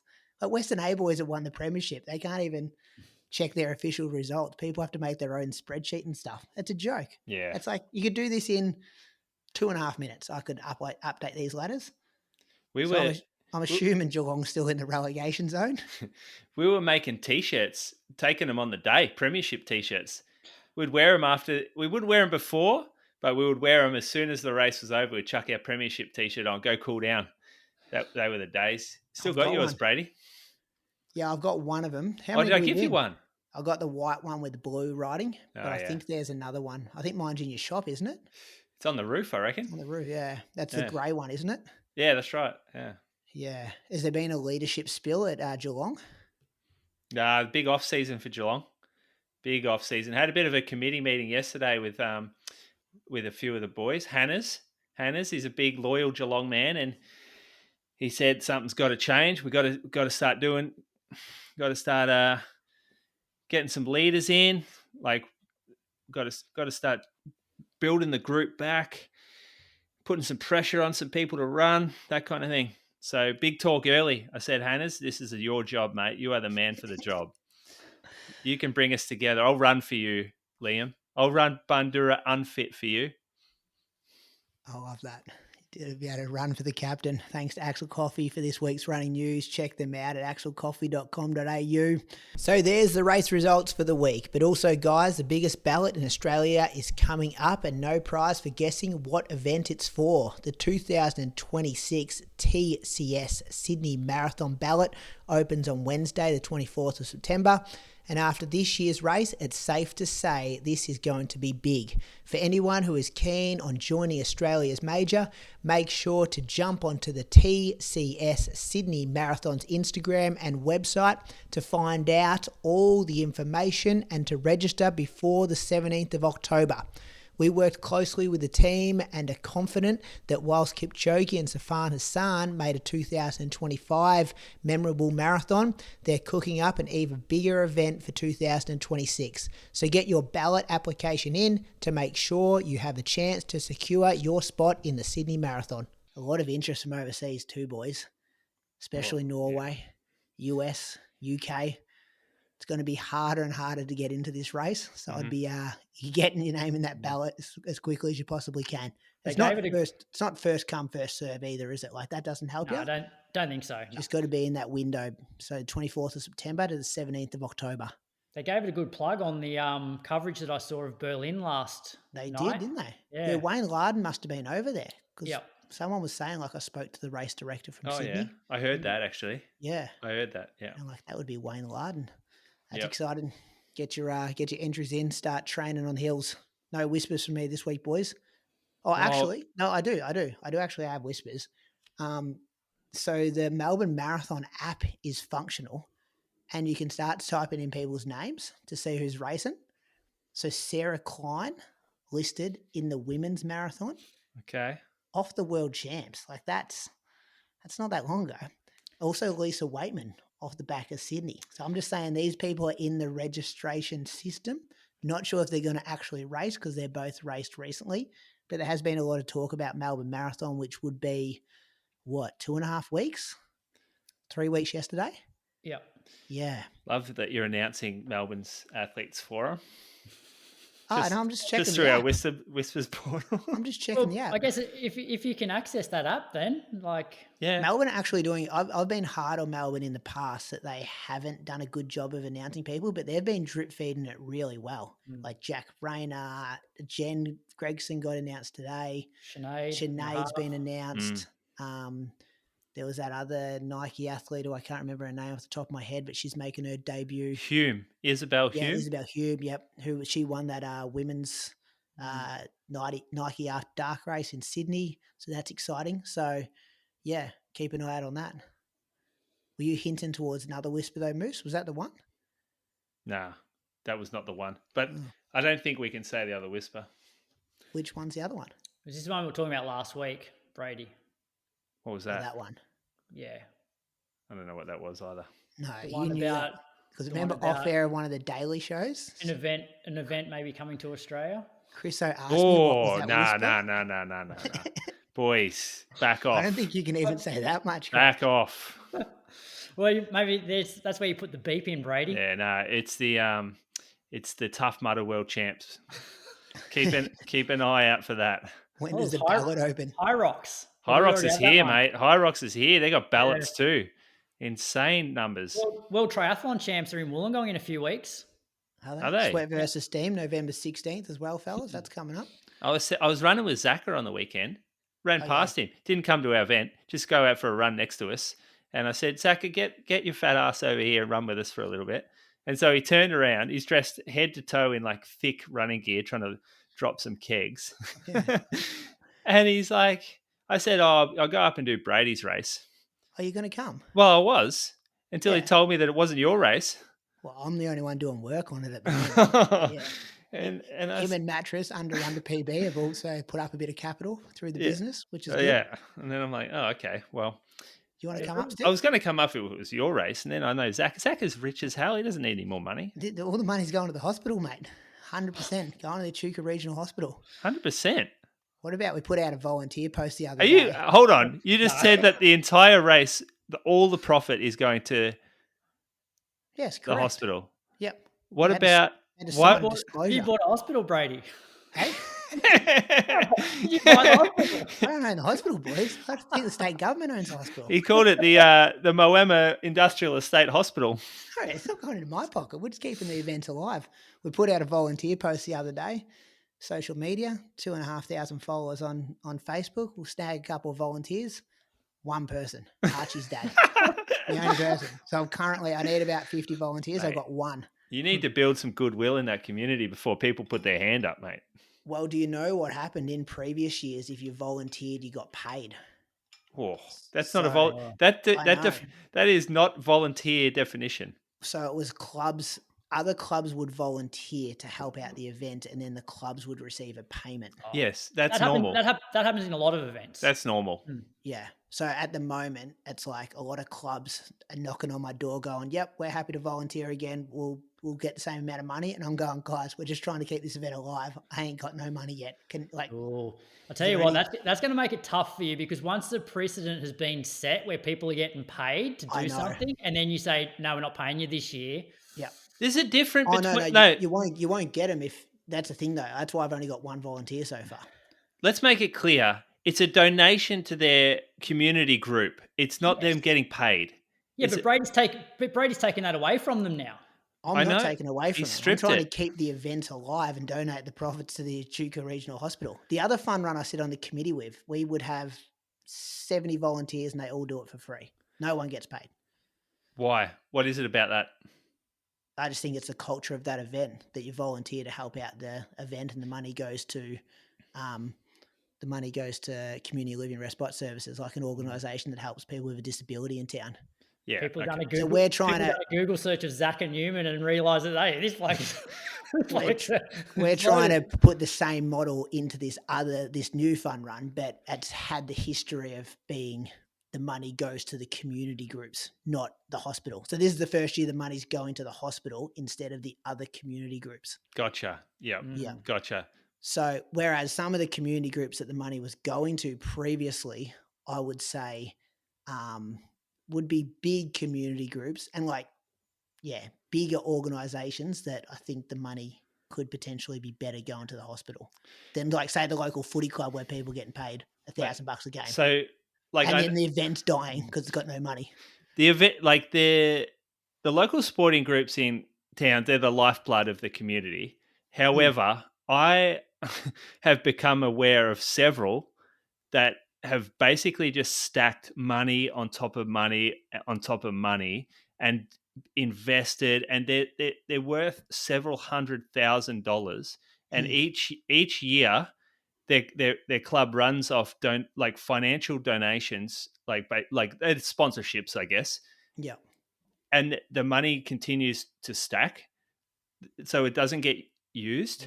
It's a little scary, thinking that these organizations just accumulate huge amounts of wealth and they don't spend it on the members or the clubs or the athletes or whatever. Yeah, and I'd say a lot of this money in the past has been going into those organisations.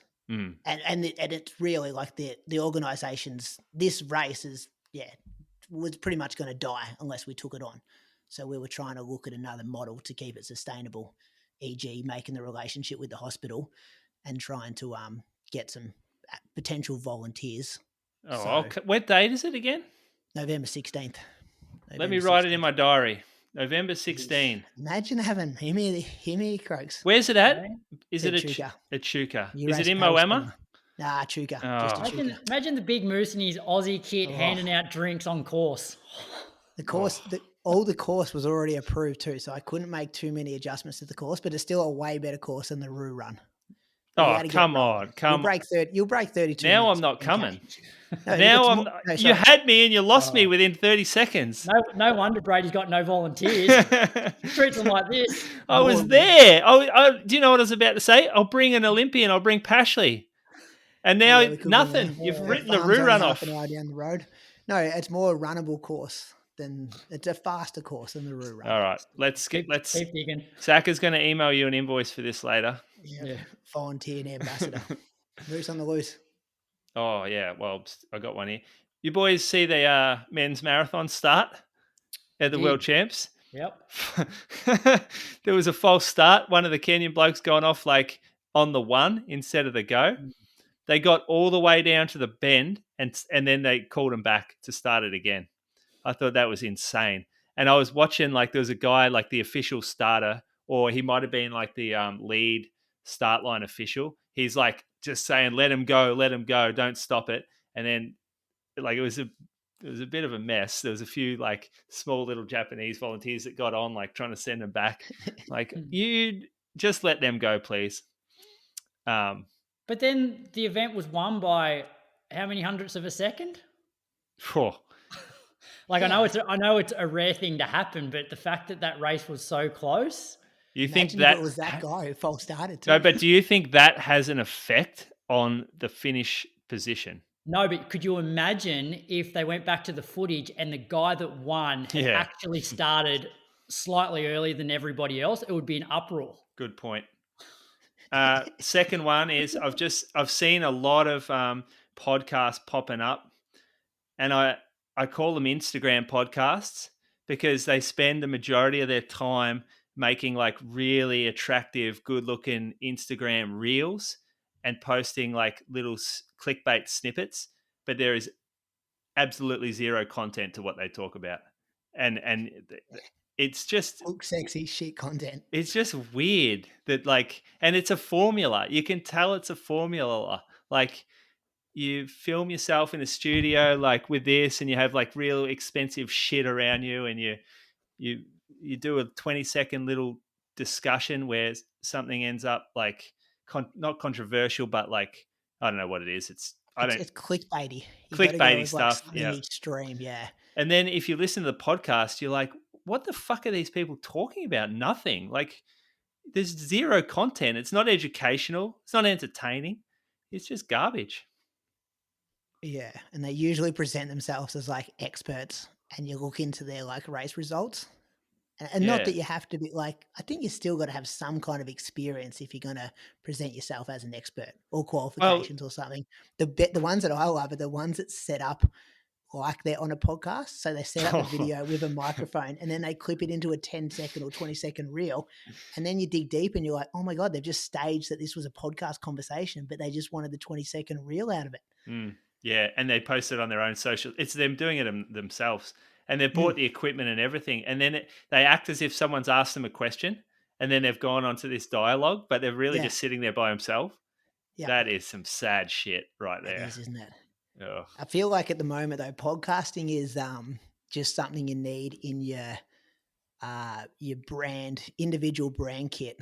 It's like you also need to say that you've got a podcast. So like what's happening is people creating podcasts to say they've got a podcast. So then when they try to get ambassador deals or like deals with different brands, it's like we need to be able to say we've got X amount of followers on Instagram, plus we've also got a podcast, plus we've got a whatever else. And you're like, yeah. Some of them are very smart. Like, they've identified that maybe there's a gap in the podcast market where brands use podcasts now to really promote and advertise. And they're like, oh, there's a gap there. Let's start a podcast because I know that marketing agency needs to spend money there. And that's where, and so we're basically going to create something that where there's a gap, and it's not about content at all. It's pretty much just creating like a honeypot. And the brand's like, oh, you're a good fit. You're the demographic we're after. Cash, cash, cash, cash, because there's no one else to throw it to. Yeah. Or their intention is to be like, they want to become famous. That too.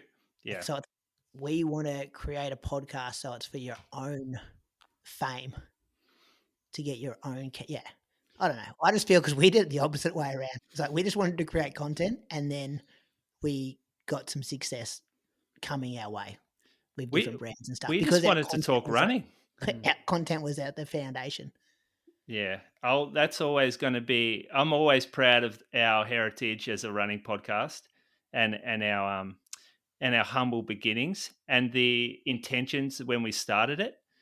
Because we're cop some criticism, perhaps a few shots lately in different areas about like how we're maybe not for everybody and we don't hit certain areas of the market. And I don't give a fuck. We're not out there for everybody. We never said we were. We're out there for we want to talk about the topics we like to talk about. And we don't advertise that we're everyone's favorite or that we need to make people super comfortable listening to us or whatever.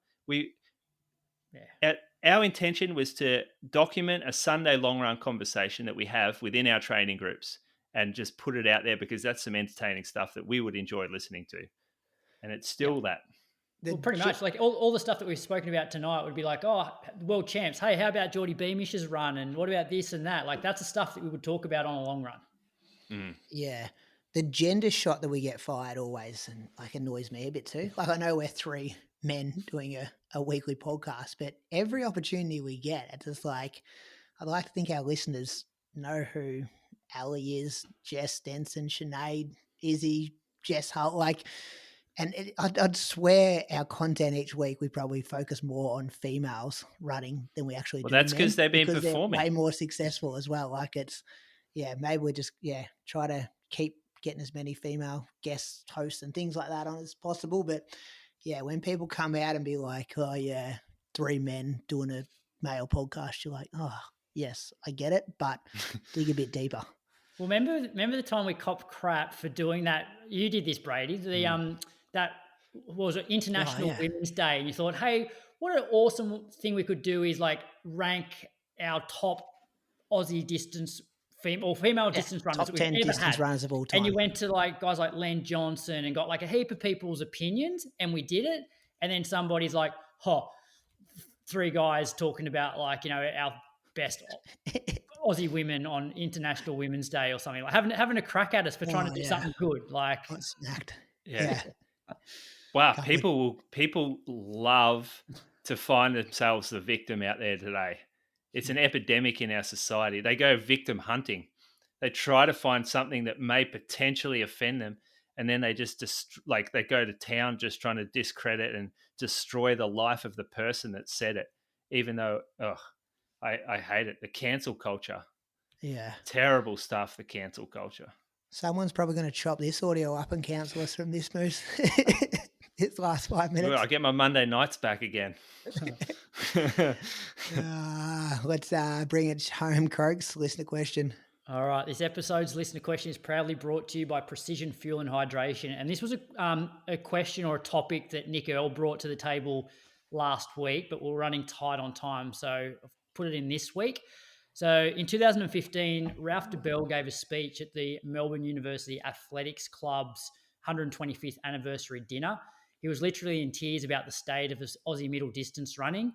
Now, despite a poor showing over the weekend, and that was obviously in regards to probably our men's 1,500 metre runners sort of not progressing, the scene here is world class. What's changed over the last decade, or just luck? I wasn't familiar that this happened in 2015. I know Ralph DeBell was in the past has been very critical of our athletes, because obviously he was an Olympic gold medalist, and it's like, well, why are you guys so crap? Like, which, I guess he had a point there for a long time.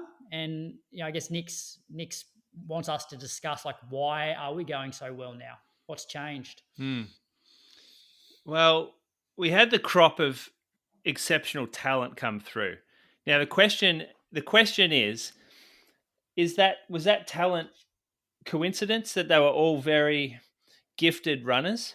Was it a nod or a product of great junior coaching? Was it a product of athletics when those particular juniors were coming through? Was it a very popular, where there are a lot of heroes and idols to look up to, and that's why they decided to go down the path of running? Because you could probably look at guys like Kai Robinson and Jess Hull and think they probably could pick, if they were 12, 13, you could probably put them on professional sports team in nearly anything. Well, maybe not. Kai is fairly thin for the contact stuff, but Jess, like, chuck her on a soccer field, she'd probably dominate. Is it the fact now that, like, the contact sports stuff is really looked at now as for juniors coming through as something to maybe avoid, and that we're looking for sort of less consequential sports to play? Because I know that's definitely a thing down here with AFL. A lot of kids are not playing footy because of the all the research and stuff coming, and the incidents of the health effects of brain knocks. Oh yeah, as a parent too, you think about your own kids. Are you gonna let your kids play a contact sport like that? Oh, you should say Auskick's pretty rough up here. You watch Auskick on a Sunday morning, and you're like, geez, some kids are getting poleaxed out there. And you're like, you think about it differently when it's your own kid running around. But when they get to 14 and they might play against a few 15, 16-year-olds that have hit puberty and have this adrenaline where they want to throw your kid into the ground, like smacking their head into the ground, that doesn't sit well with me. Nah, yeah, it's going to be an interesting one. Yeah, so that's another. So you think we're widening the net to get the more talent than we maybe once were? Perhaps. The flip side of that, Moose, is like there's so much more money now. Like even in women's contact sports, like, or women's team sports, they're actually starting to make decent amounts of money, which hasn't been in the past.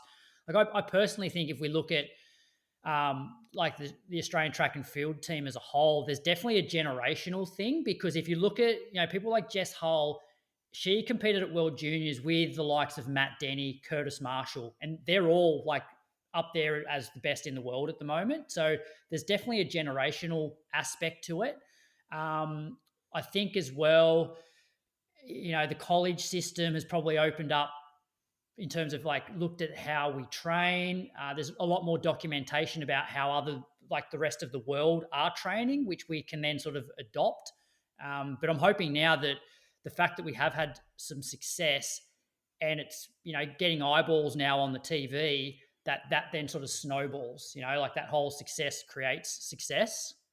Yeah, and the pathways now are easy. Like there's more options for our new crops to get onto the world stage. Like maybe 2015, that was like Melbourne Track Club, that's your training, that's your management, that's how you get into races. We've seen Kai, he rarely comes back to Australia, straight out of NCAAs. He's got an American coach. He's in a system over there. Jess has come home to her dad. She was also, over in the States for a while. AA's aiming to send full teams helps. There was a long time there where they were just like, well, if you're not going to win us a medal, then what's the point of us sending you? Or if you're not going to finish top 8, whereas now, if you're basically good enough to go, you're within the quota, we'll send you, which is great for developing athletes, but also other people can see that, those people are making teams. Sort of like what happened with the marathon for us, like when it was 212, 213, 10, 15 years ago to make a national marathon team, why would people like Moose even bother? Whereas was 2015 where they're talking about this too. It then got relaxed to 219, and then the likes of, Josh Harris and Moose and, like even myself was inspired by that it's like, hey, like guys are going to world championships running 2:18. Like I can do that. Whereas if it was 2:12, I don't know if I would have actually run 2:17. So, yeah. And all those things put together, Nick Earl, I reckon. Yeah, not sure we nailed that, but No. No, well, we put a couple of different options where what it could be. That's thanks to Precision Fuel and Hydration. Visit precisionhydration.com and use the code IR-SPRING2025, all caps, for 15% off your first order. What's coming up, fellas? Nothing in the agenda here. Berlin's been, World Champs has been. Trying to think, it's a bit of a local lull. fun Like run, there's wouldn't there? a couple of weeks till Melbourne and like sort of Burnie, and then we sort of get into the, Zatopek's around the corner. But I guess Chicago with the same day as Melbourne. So there's probably not a lot. And track season's shut down now, because obviously this is the first year that World Championships is the last event of the season. Whereas previously you'd have World Champs and then you'd roll into the last few Diamond Leagues. Yep. Nah, nothing coming up. What do you got coming up in your life, Moose? Any shoe releases this week? Oh, we got a big one coming soon. It's not quite yet. It's old Mr. Anti-Gravity's coming in. Oh, yeah. Yeah, you've run in it. I have. It was a couple of sizes too big for me, but blows your mind, that shoe. Felt it, yeah. So that would be the Nike Vomero Premium. Yeah, not sure details I'm allowed to talk about it, but it's coming. So keep an eye on the running company, Geelong socials. Only a few stores getting them. I'm not sure. I've got to know what I'm allowed Don't to say anymore. Don't get in trouble. Let's keep an eye on our socials. Or my Strava. I like to talk about stuff on Strava. That's where you'll find me. Croaks, what are you doing? Last week of school and then school holidays. Oh, yeah, I started today. Did you? Yeah, well, school's off, but Run to PB still going. Inside Run podcast is still going. Sweat First Steam organisation still going. Must be nice. Must be real nice. Yeah, just working 50 hours this week instead of 70, which is good. So what's my over under on this MRI? What do you mean? Anything under $500 I pay for? Yeah, I reckon it will be under. I think the going rate. Yeah, I think back is a bit more expensive than say getting your shin done. Yeah, okay. Don't have any discount codes or anything, do you, Croaks? Mate, just pay for it. Fuck's sake. I'm happy to pay for it, mate. I don't actually mind paying for it because I haven't been paying for them for the last 20 years. So when you divide it by 20 years, one MRI, it's actually pretty good value. You're nervous about it, I can tell. I'm a bit, well, you guys have made me more nervous. I was thinking I'd just have 2 days off, put a bit of deep heat on it, and I'd be back deep training. Heat, yeah. You know what? Deep heat actually helps bones come together again. Does it? Put a bit of heat, bit of ice on it. I've been icing it up a bit. Why don't you ask been seeing my arm going like this the whole night? Just self-massage. All right, wish me luck, fellas. Yeah, good luck, Brady. This is I certainly didn't have this on my bingo card. No, hey, you just identified 4 reasons why it should be on your bingo card half an hour ago. Well, yeah, but you seem to be unbreakable. Yeah, maybe you're eating enough. You feeding enough? Got enough calories in? Yeah, well, I'd like to think so. I'm just eating the same amount. Like my K's haven't been that high. Oh, is it Croaks? Another one. Croaks. He's eating the same amount, but he's training a lot more. Yeah, that is going to get you. Oh, yeah, double thresholds. You're not changing your eating for a double threshold day? I don't think I've been over 165K. And I forget that. Not about that. You reckon it's intensity?